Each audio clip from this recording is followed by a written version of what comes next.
লালমনিরহাটের হাতীবান্ধায় ধানের চারা রোপণের পর পূর্ব শত্রুতার জেরে সেই জমি থেকে ধানের চারা তুলে ফেলার অভিযোগ উঠেছে।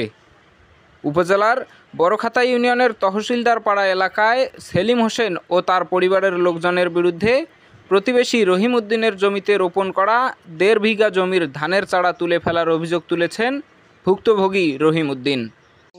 বাপের ৩৫ সম্পত্তি আমার বউয়ের নামে ওখানে দিয়ে এসে সব আছে। আমরা দীর্ঘদিন থেকে আবাদ করে খাইতেছি। এরা হুট করে বলে যে এই জমি আমার। তা আমি বলছি যে তোমার জমি তুমি পেপার দেখান, তোমার পেপার দেখাইলে তুমি তোরা পান, আমরা খাই দেবো। পেপার না দেখে মুক্তি করলে তো জমি দেবো না। এই নিয়ে আমার উপর ওখানে 5টা মামলা করছে।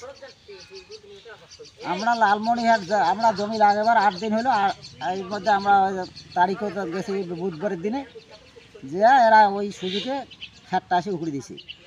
সেলিম, জিয়ারুল, সবিতন, রিপিয়া, তুলি, মিন্নুজিয়া, মিনারুল, আরও অনেকে। গত বুধবার রহিম উদ্দিনের পরিবারের লোকজন লালমনিরহাটে থাকায় সেলিম হোসেন ও তার পরিবারের লোকজন জোরপূর্বক জমি দখলের চেষ্টায় 2টি জমি থেকে ধানের চারা তুলে ফেলেন বলে অভিযোগ ওই ভুক্তভোগীর। পরে স্থানীয় ইউপি সদস্য ঘটনাস্থলে গিয়ে বিষয়টি দেখে ভুক্তভোগী রহিম উদ্দিনকে থানায় গিয়ে অভিযোগ দেওয়ার পরামর্শ দেন। দীর্ঘদিন থেকে আবাদ করে খাইতেছি, বুঝছেন।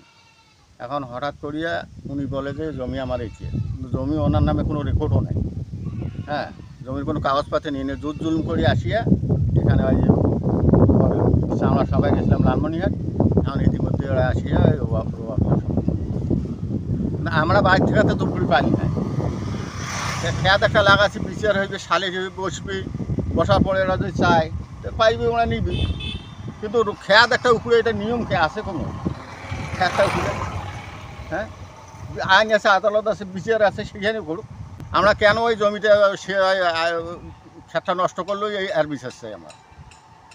এখন আমরা রাইনের কাছে সুবিচার চাচ্ছি যে আমাদের খেতটা যে ওখানে মারি দিল, তার খেতের আমার ক্ষতিপূরণের ব্যবস্থা চাই।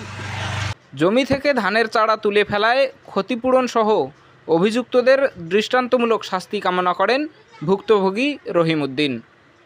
ফরহাদ হোসেন, নেতৃত্ব কণ্ঠস্বর, লালমনিরহাট।